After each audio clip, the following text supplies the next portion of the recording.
Hello guys, welcome back to my YouTube channel. तो आज हम एक्सरसाइज 5.2 का क्वेश्चन नंबर 8 और 9 करेंगे। प्रीवियस वीडियो में हमने क्वेश्चन नंबर 6 और 7 डिस्कस किया था। तो क्वेश्चन नंबर 8 है हमारे पास, an AP consist of 50 terms, यानी कि जो एपी है हमारे पास उसमें जो टोटल टर्म्स हैं वो हमारे पास 50 हैं। तो बोल रहे जो थर्ड टर्म है उस एपी की वो हमारे पास है 12, यानी कि हमारे पास A3 कितनी दी हुई है, 12 दी हुई है। अब हमें बोला है जो लास्ट टर्म है, अब एपी जो है वो कंसिस्ट कर रही है टोटल 50 टर्म्स को, ठीक है। तो A50 जो है वो लास्ट टर्म हुई जो हमें दी हुई है 106, और हमें बोला गया है कि हमें A29 जो है फाइंड करनी है, ठीक है। तो यहाँ से हम देखेंगे A3 यानी कि A+2D इज इक्वल्स टू 12, ये आ गई इक्वेशन नंबर 1। अब देखो A+49D, 49D is equals to 106, ये आ गई मेरे पास इक्वेशन नंबर 2। तो देखो अब मैं क्या करूँगी, सब्ट्रैक्ट। अब मैं आपको ऐसे बताती हूँ, इक्वेशन 2 फ्रॉम इक्वेशन 1। अब मैंने क्या लिखा है कि इक्वेशन 2 को मैंने इक्वेशन 1 से सब्ट्रैक्ट करना है। देखो A+2D is equals to 12, A+49D is equals to 106। Subtract कर रही हूँ, साइन चेंज हो गए चेंज सारे साइन, ये तो हो गया कट। अब यहाँ से मैं देखूँगी प्लस माइनस होता है माइनस, 49 में से मैंने 2 को माइनस किया तो 47D, बड़ी टर्म के साथ माइनस का साइन है तो यहाँ भी हमारे पास आएगा माइनस का साइन। क्लियर है इतना। अब देखो इज इक्वल्स टू, अब मैं यहाँ से अगर देखूँ प्लस माइनस तो होता है माइनस, 106 में से मैं 12 को माइनस कर रही हूँ। जब मैं 106 में से 12 को माइनस करूँगी 94 आ गया। अब देखें तो बड़ी टर्म जो है इसके साथ है माइनस का साइन, तो यहाँ पे भी आ जाएगा मेरे पास माइनस का साइन, ठीक है। तो देखो माइनस और माइनस आपस में कैंसिल हो गई, यानी कि D is equals to 94 divided by 47। तो अब देखो 47 1 ज़ा 47, 47 2 ज़ा 94, यानी कि जो D है उसकी वैल्यू मेरे पास आ गई है 2। अब देखो D की वैल्यू तो आ गई 2। अब मैं इसके बाद क्या करूँगी, D की वैल्यू 2 आ गई तो मैं किसी भी एक पर्टिकुलर इक्वेशन में D की वैल्यू को पुट कर दूँगी। तो देखो मैं पुट कर रही हूँ, D is equals to 2 in equation 1।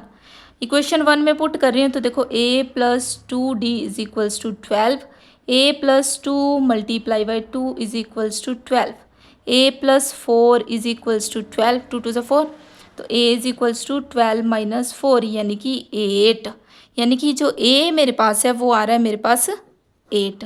अब A की वैल्यू तो आ गई मेरे पास 8। अब मैं यहाँ से क्या करूँगी, देखो मुझे बोला गया है कि A29 फाइंड करना है, तो यानी कि A29 is equals to A+28D। तो अब मेरे पास A की वैल्यू हुई है, D की वैल्यू हुई है, मैं पुट कर दूँगी। तो A की वैल्यू मेरे पास कितनी है, 8 + 28 मल्टीप्लाई बाई 2। अब मैं 28 को जो है 2 से मल्टीप्लाई करूँगी तो मेरे पास क्या आ जाएगा, 56 आ जाएगा। अब मैं 56 में जो है 8 को ऐड कर दूँगी तो मेरे पास क्या आ जाएगा, 64, यानी कि जो मेरे पास A29 है वो 64 आ गई है। इस तरीके से हमें फाइंड करना था। हमें बोला गया था कि जो एपी है कंसिस्ट कर रही है टोटल 50 टर्म्स को, यानी कि एपी में टोटल जो है 50 टर्म्स है हमारे पास, जिसमें से हमें थर्ड टर्म जो है वो 12 दी गई है। लास्ट टर्म, अब देखो कोई भी चीज़ है अगर वो कंटेन ही 50 टर्म्स को कर रही है तो लास्ट टर्म उसकी ऑब्वियसली 50 ही होगी। तो यानी कि इसकी जो 50th टर्म है एपी की वो है 106 हमारे पास, और हमें बोला गया है कि हमें 29th टर्म को फाइंड करना है। सारे टर्म्स हमें पता है, हमें इन दोनों से A और D की वैल्यू जो है निकल जाएगी हमारी। A3 जो हमारे पास A+2D होता है वो हमारे पास है 12 के इक्वल, A50 जो है A+49D होता है जो है 106 के इक्वल। दोनों को सब्ट्रैक्ट किया, वहाँ से हमारे पास D की वैल्यू आ गई। D की वैल्यू को हमने किसी भी एक इक्वेशन में पुट कर दिया। इक्वेशन में पुट करने के बाद A की वैल्यू होगी। अब A और D की वैल्यू पता है तो A29 हम इजीली फाइंड कर सकते हैं। तो A29 हमारे पास होता है A+28D, तो मैंने वैल्यूज़ को पुट कर दिया, A और D की वैल्यूज़ को पुट कर दिए तो A29 मेरे पास 64 आ गया। वैसे ही देखो क्वेश्चन नंबर 9 क्या है हमारे पास। अब क्वेश्चन नंबर 9 में हमें बोला गया है, if the third and the 9th term of AP are -4 and -28, यानी कि हमारे पास जो AP है उसमें जो थर्ड और नाइन्थ टर्म, यानी कि थर्ड टर्म क्या है हमारे पास, जो थर्ड टर्म है हमारे पास -4 है और जो नाइन्थ टर्म है हमारे पास वो -8 है रिस्पेक्टिवली। का मतलब है कि जो फर्स्ट टर्म है वो हमारी थर्ड टर्म ही आएगी और जो सेकेंड नाइन्थ टर्म दी हुई है वो हमारी -8 ही आएगी। हम ऐसे नहीं बोल सकते कि थर्ड टर्म को हम -8 ले लें, नाइन्थ टर्म को हम -4 ले लें, रिस्पेक्टिवली बोला है, यानी कि थर्ड टर्म -4 है, फर्स्ट नंबर पे थर्ड टर्म दी हुई है ना, तो थर्ड टर्म जो है -4 आ जाएगी और जो हमारी नाइन्थ टर्म है वो -8 आ जाएगी। अब हमें बोला है कि which term of this AP is 0, कौन सी टर्म जो है AP की 0 होगी, ये चीज़ हमें जो है इसमें फाइंड करनी है।